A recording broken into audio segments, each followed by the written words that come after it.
Broadcasting live from Youngville, North Carolina and Ontario, Canada, this is Got Mead Live, a weekly show where Vicky Rowe and AJ Aramits bring you the mead news, meadery info, and mead-making discussions from all over, talking with mead makers, mead owners, industry mavens, and influencers.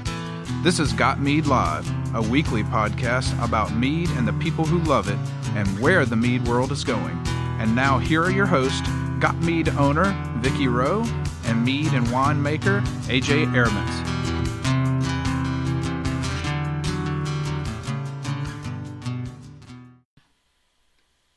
Live from the den of the puppies of the apocalypse, Ryan's Pad in Denver, and the Bunny Pen in Ottawa, Canada, it's Got Mead Live. Welcome to the show. We do this all on our own time and for free because we're all awesome and stuff, but the software, hardware, and storage cost money, so we hope you consider becoming a supporting patron member. $30 a year, and you get access to much more on GotMead.com. Only a little over 50 cents a week gets you access to the patron boards on the Got Mead forum, our patron Facebook group, and the award-winning recipes contained therein. So you can listen to us live on the Got Mead website, or if you're mobile or want to listen later, check us out on iTunes, SoundCloud, or TuneIn Radio at tunein.com, search Got Mead Live. Replays back to the beginning of the show are available on gotmead.com, Spreaker.com, SoundCloud, iTunes, and Stitcher Radio. Just search Got Mead Live. You can also find us at Facebook, facebook.com/GotMead, and facebook.com/groups/GotMead, Twitter, @GotMeadNow. If you can't call us, tweet us. Making Mead Back to Basics, check the links on gotmead.com, and you can also call us at 803-443-MEAD. Did I miss anything, Vicky? No, I think you got it all. All right, so what are you drinking tonight? I cracked open a bottle of, sorry for my voice, guys, meds they've got me on are fucking with my voice, and that and I have no air, so, yeah. Anyway, I cracked open a bottle of Prairie Rose Meadery's Raspberry Spice Mead, and the nose on this thing is divine. It's a semi-sweet, and you get this honey and raspberry, and it's all up in your face. Just a hint of spice on the back. The flavor is semi-sweet honey, followed by raspberry, long, fruity, spicy finish. You almost get a peppery note on the tongue at the end. And it's a light rose in color, very clear and brilliant. And you can get yours at prairierosemeadery.com. But this stuff is badass. You need to have some. Ryan, how about you? You drinking anything? Well, because of my situation with my blood clot in my leg, I can't drink any alcohol, maybe for the next 6 months. Bummer. So tonight I'm drinking water.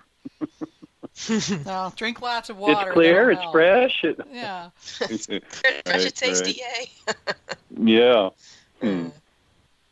Well, tonight I've got a Munro's Meadery Blackcurrant Melomel, and it is divine. I've just taken my first sip. It smells gorgeous. It tastes wonderful. It's about 12.3, and it's not dry, but it's not overly sweet. And maybe if I think about it and don't just drink the whole bottle, I'll tell you more about it later after I've had some more of it. I like their stuff. David Webb says he's eating a slice of peanut butter fudge king cake with a glass of chocolate orange port. Because, it is the beginning of Mardi Gras, so...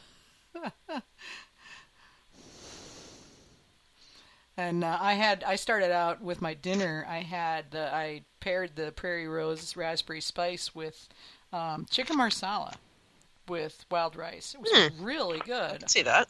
Yeah, it worked out. So. Oh, this is so nice. Carvin says he's currently tasting 4 meads and eating brisket ribs and pulled pork. Carvin, you have to bring your smoker to the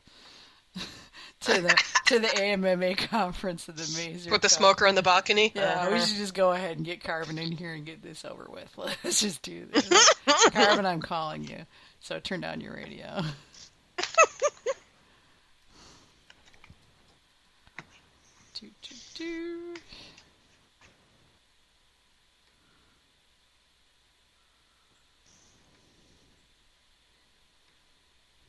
see if that works. Yeah, this has got that nice bite from black currant without being too strong. It's just really nice. cool. So Black Hello, Currant? this is Carvin. Hey, Carvin. Hi, Carvin. Welcome to Got Me Live again. Well, thank you. Appreciate it.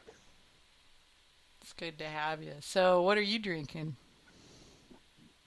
Oh, let's see. Oh, God, I got a few things here. So I got Haven from Meridian Hive.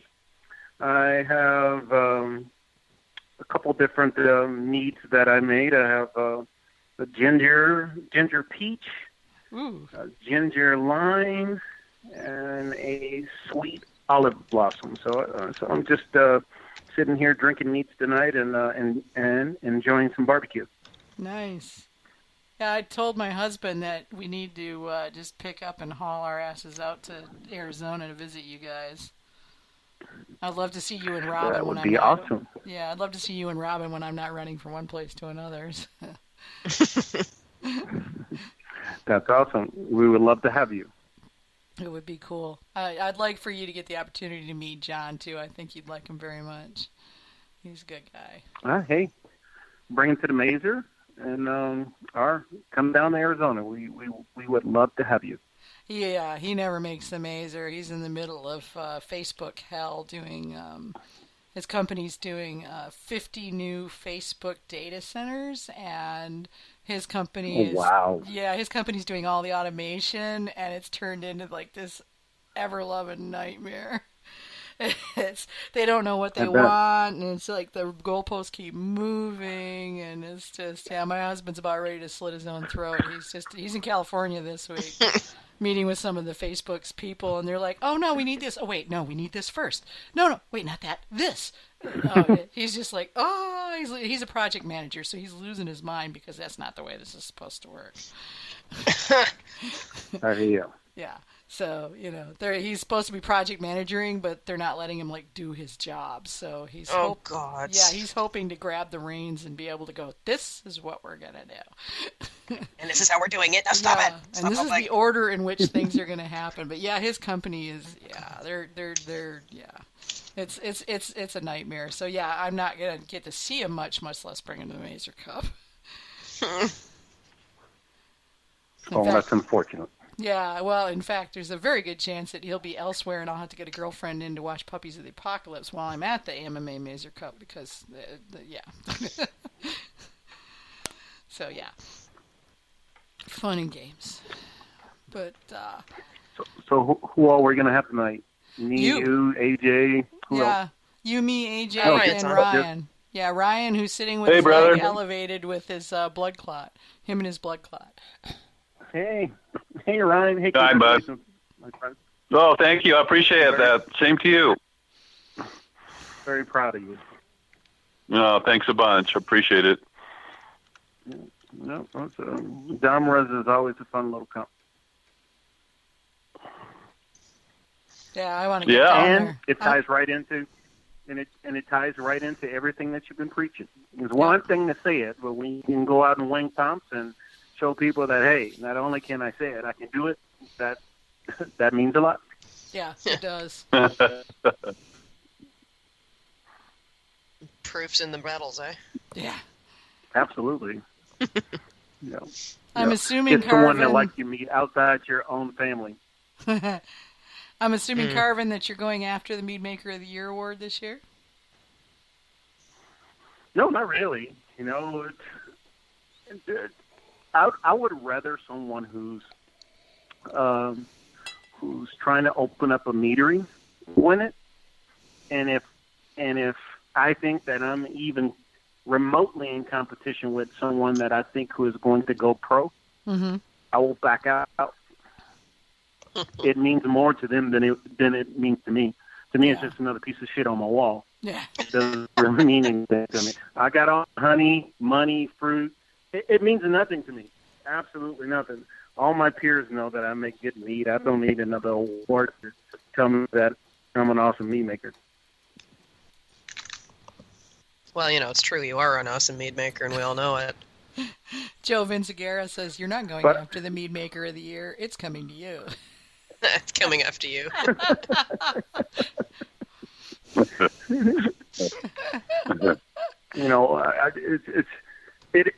if it happens, it happens. But I'm not really.